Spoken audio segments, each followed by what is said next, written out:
बिस्मिल्लाहिर्रहमानिर्रहीम। आज का जो लेक्चर है हमारा वो है हेक्साडेसिमल टू बाइनरी कन्वर्जन के ऊपर और हेक्साडेसिमल टू ऑक्टल के अंदर। ठीक है कि हम हेक्साडेसिमल बेस 16 को कैसे बाइनरी में लेके जाएंगे और हेक्साडेसिमल को कैसे ऑक्टल के अंदर लेके जाएंगे। ठीक है, ये दो कन्वर्जन हम सीखेंगे कि हेक्साडेसिमल को किस तरह से हम कन्वर्ट कर सकते हैं। पहले हमने सीख लिया है कि हेक्साडेसिमल को डेसिमल में कैसे लेके जाया जाता है। ठीक है, तो ये दो ऑप्शंस हमारी रह गई थी कि हेक्साडेसिमल को बाइनरी में कैसे लेके जाएं, हेक्साडेसिमल को ऑक्टल में कैसे लेके जाएं। तो आज के लेक्चर के अंदर हम इसको अंडरस्टैंड करेंगे। ठीक है, तो सबसे पहले एक वैल्यू लेते हैं हेक्साडेसिमल की जिसको कन्वर्ट करते हैं बाइनरी के अंदर। फॉर एग्जांपल हमारे पास एक वैल्यू है 3A B and 7.AB base 16। ठीक है, आप जानते हैं कि हेक्साडेसिमल के अंदर कौन कौन से करैक्टर्स आते हैं। ठीक है, वो आते हैं 0 से लेके 9 तक, A से लेके F तक। ठीक है, तो ये एक एग्जांपल हमने ले लिया। ठीक है, अब हमने देखा कि हेक्साडेसिमल का हर एक करैक्टर कितनी बाइनरी बिट के ऊपर डिपेंड करता है, कितने बाइनरी डिजिट्स, कितने बाइनरी बिट्स के ऊपर रिप्रेजेंट किया जा सकता है। वो हमने देखा था कि टोटल 16 है करैक्टर इसके। तो फिर ये 2 की पावर 4 यानी कितनी बिट के ऊपर रिप्रेजेंट किया जा सकता है एक करैक्टर को, 4 बिट के ऊपर। ठीक है, यानी हर एक करैक्टर की हमने क्या करनी है, 4 बिट्स बाइनरी बनानी है। ठीक है, और भी काफ़ी वे आप यूज़ कर सकते हैं बाइनरी में जाने के लिए। ठीक है, हेक्साडेसिमल से बाइनरी में जाना है आपने, तो फिर इसके लिए अडॉप्ट किया जा सकता है एक तरीका कि हेक्साडेसिमल को पहले हम ले जाएं डेसिमल में। ठीक है, फिर जो आंसर आएगा उसको हम ले जाएं बाइनरी में। ठीक है, तो ये तरीका भी हम अडॉप्ट कर सकते हैं, पर ये जाहिर सी बात है एक लेंथी प्रोसीजर है। सेम इसी तरह से हमारे पास ऑक्टल के लिए भी तरीका होता है, पर वो हम बाद में डिस्कस करते हैं।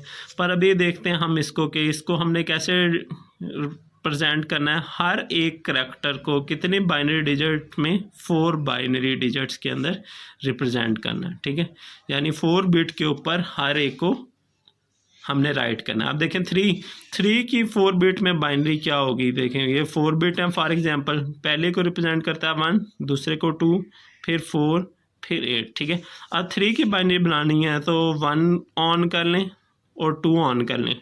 1 और 2 दोनों ऐड हुए, क्या बन गए 3, तो फिर बाकी दोनों को 0 कर दें। ठीक है, यानी अब 3 की बाइनरी क्या आ जाएगी, 0 0 1 1। ठीक है, सिंपल सा तरीका है, जिसको हमने 1 कर दिया वो ऐड होता जाएगा। देखें ए वैसे क्या होता है, हमारे पास 10 होता है, 9 के बाद ए आता है यानी 9 के बाद 10 आता है। तो 10 की बाइनरी क्या बनती है, 8 को 1 कर दें और 2 को 1 कर दें। 8 + 2 10।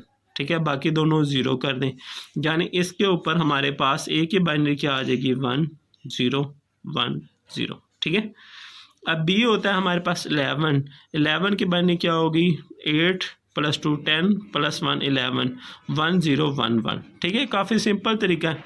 इस प्रोसीजर को याद रखते हैं तो बड़ा इजीली ये कन्वर्ट हो जाता है। ठीक है, क्या बाइनरी है, 1 0 1 1। तो बी की बाइनरी होगी हमारे पास 1 0 1 1। ठीक है, अब 7 की बाइनरी क्या होती है, 0 1 1 1। तो इधर हमने लिख दिया 0 1 1 1। ठीक है, अब देखें हम पॉइंट इस जगह के ऊपर आ जाएगा सेम एज इट इज़ जिस जगह पे बनता है। उसके बाद ए की बाइनरी क्या होती है, हमने अभी निकाली थी 1 0 1 0। तो फिर इधर लिख दिया हमने 1 0 1 0। ठीक है, बी की बाइनरी हमारे पास क्या थी, 1 0 1 1 1 0 1 1। ठीक है, सारी बाइनरीज लिख दी, यानी अब ये किसके अंदर हमारे पास कन्वर्ट होके आ गया, बेस 2 के अंदर। ठीक है, काफ़ी सिंपल था, कोई मुश्किल बात इसके अंदर नहीं है। बस किस चीज़ का हमने ख्याल रखना है कि हेक्साडेसिमल वैल्यू है तो फिर हर एक करैक्टर को कितनी बाइनरी पे रिप्रेजेंट करना है, 4 बाइनरी के ऊपर। ठीक है, 3 था, ये देखें 0 0 1 1 हो गया। A 10 होता है तो 10 की बाइनरी क्या होती है 1010। B 11 होता है, 11 की बाइनरी क्या आती है 1011। 7 की बाइनरी क्या होती है 0111। ठीक है, इसी तरह से ये कन्वर्ट हो गया। बहुत सिंपल तरीका था। इस बात को याद रख लें कि पहली बिट को 1 रिप्रेजेंट करता है, दूसरी को 2, फिर 4, फिर 8। फिर इस तरीके से आप बड़ी इजीली बाइनरी बना सकते हैं। फॉर एग्जांपल एक और एग्जांपल करते हैं 14 जिसको ई बोला जाता है। ठीक है, ई यानी 14 की बाइनरी बनानी है हमने, तो फिर वो कैसे बनेगी 14 की 8 को 1 कर दें। ठीक है, प्लस 4 को 1 कर दें, ये कितने हो गए 12, प्लस 2 को भी 1 कर दें, ये क्या हो गया 14। बाकी एक बिट रह गई है उसको 0 कर दें, तो फिर ये किसकी बाइनरी बन जाएगी 14 की। ठीक है, तो सिंपल तरीका है, कोई मुश्किल बात इसमें नहीं है। ठीक है, तो ये तो थी हमारी सिंपल कन्वर्जन के किस तरह से हम हेक्साडेसिमल को बाइनरी में लेके जाते हैं। ठीक है, तो फिर अब हमें किस तरह से हम एक हेक्साडेसिमल को ऑक्टल में लेके जाते हैं उसको अंडरस्टैंड करते हैं। ठीक है, अब एक तरीका हमारे पास सेम इसी तरह से है कि हम क्या करें, हेक्साडेसिमल को पहले ले जाएं डेसिमल में। ठीक है, और फिर उस डेसिमल को कन्वर्ट कर लें ऑक्टल में। ठीक है, और दूसरा वे हमारे पास क्या है जो भी हम सीखेंगे कि हेक्साडेसिमल को कैसे किस में ले जाएं, पहले बाइनरी में। ठीक है, फिर जो बाइनरी का आंसर आ जाए उससे ले जाएं ऑक्टल में। ठीक है, तो ऊपर वाला तरीका हमें आता है कि हम कैसे हेक्साडेसिमल को डेसिमल में चेंज करते हैं। ठीक है, उसे उस तरीके से पहले चेंज कर लें। ठीक है, मल्टीप्लिकेशन वाला तरीका यूज़ होता है। ठीक है, फिर हम डेसिमल को कैसे ऑक्टल में चेंज करते हैं वो एलसीएम वाला तरीका था। ठीक है, उससे हम कर सकते हैं। और अब ये जो दूसरा तरीका है कि हम कैसे हेक्साडेसिमल को बाइनरी में लेके जाएं, फिर बाइनरी को ऑक्टल में, इसको अंडरस्टैंड करते हैं। देखें इधर अभी हमने क्या सीखा है कि हम किस तरह से एक हेक्साडेसिमल को बाइनरी में चेंज कर सकते हैं। ठीक है, ये तरीका हमें आ गया कि किस तरह से हमने इसे चेंज करना है। ठीक है, यानी आधा काम हमारा हो चुका है। ठीक है, अब बाकी काम क्या रह गया, बाइनरी जो आ गई है उससे ऑक्टल में कैसे लेके जाना है। ठीक है, तो फिर अब बाइनरी हमारे पास आ गई है, अब इसे ऑक्टल में लेके जाना है। तो फिर हमने क्या करना है, ऑक्टल का करैक्टर कितने बिट पे रिप्रेजेंट होता है 3 बिट्स के ऊपर। ठीक है, क्योंकि उसमें टोटल 8 होते हैं, तो फिर जाहिर सी बात है 8 करैक्टर कितने बिट्स पे रिप्रेजेंट किए जा सकते हैं, वो रिप्रेजेंट किए जा सकते हैं 3 बिट के ऊपर। अब हमने क्या करना है, इसके अंदर 3 बिट के पार्ट्स बना लेने हैं। ठीक है, ये देखें पॉइंट से इस साइड पे अलहदा से, पॉइंट के दूसरी साइड पे अलहदा से। ठीक है, ये देखें पहले 3 ये हो गए। ठीक है, फिर दूसरे 3 0 1 1 ये हो गए।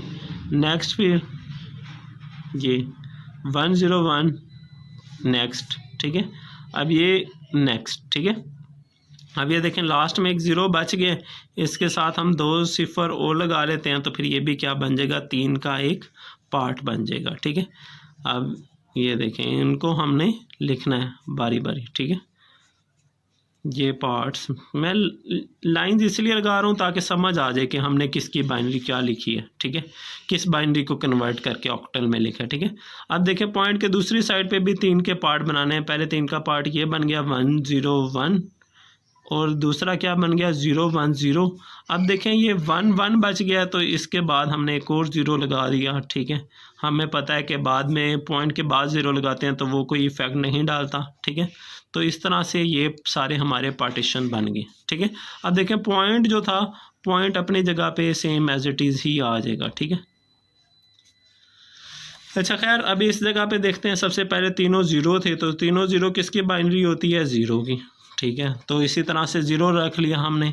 अब देखें 0 1 1 ये किसकी बाइनरी है 2 + 1 3 की, तो फिर हमने इधर क्या लिख लिया इसकी जगह पे 3।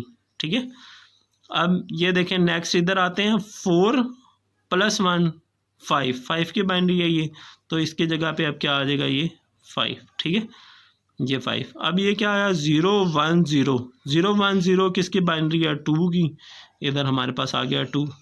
ठीक है, 0 1 0। अब ये देखें 1 1 0, 4 और 2 जमा होंगे तो फिर ये क्या बन गया 6, 6 की बाइनरी है ये। ठीक है, अब ये देखें तीनों 1 है, तीनों 1 किसकी बाइनरी होती है 7 की। ठीक है, तो हमने अब ये किस तरह से लिख लिए, इनको कन्वर्ट करके लिख लिया। ठीक है, तो ये तरीका हमें आता है, काफ़ी प्रैक्टिस भी कर चुके हैं।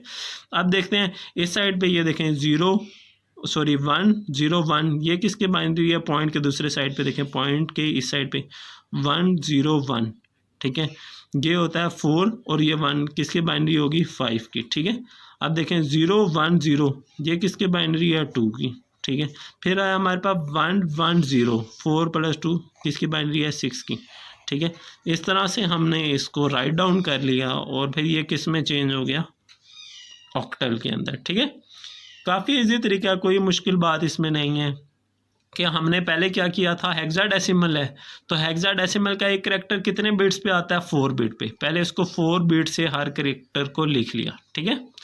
फिर जो आंसर आया बाइनरी में उसके हमने 3-3 के पार्ट्स बनाए, ठीक है, 3-3 के कम्बिनेशन बनाए, ठीक है, और फिर उन 3-3 के कम्बिनेशंस को हमने लिख लिया, ठीक है। ये देखें ये इसका बनता है, ये इसका, इस तरह से, ठीक है, पॉइंट इसी जगह पे आ गए ये, ठीक है। तो फिर ये 3-3 के पार्ट्स जो हमने बनाए उनको फिर हमने नंबर्स की फॉर्म में लिख दिया, तो फिर ये किस में कन्वर्ट हो क्या आ जाएगा, ऑक्टल के अंदर, ठीक है। तो काफ़ी आसान तरीका है, कोई मुश्किल बात इसमें मौजूद नहीं है, ठीक है, सिंपल सा तरीका है। आपको कोई कन्फ्यूजन है तो आप कमेंट करके मेरे से पूछ सकते हैं, ठीक है, पर आसान तरीका है, आप गौर से सुने, एक प्रैक्टिस करें, ठीक है, तो फिर आपसे इंशाल्लाह हो जाएगा। आपको प्रैक्टिस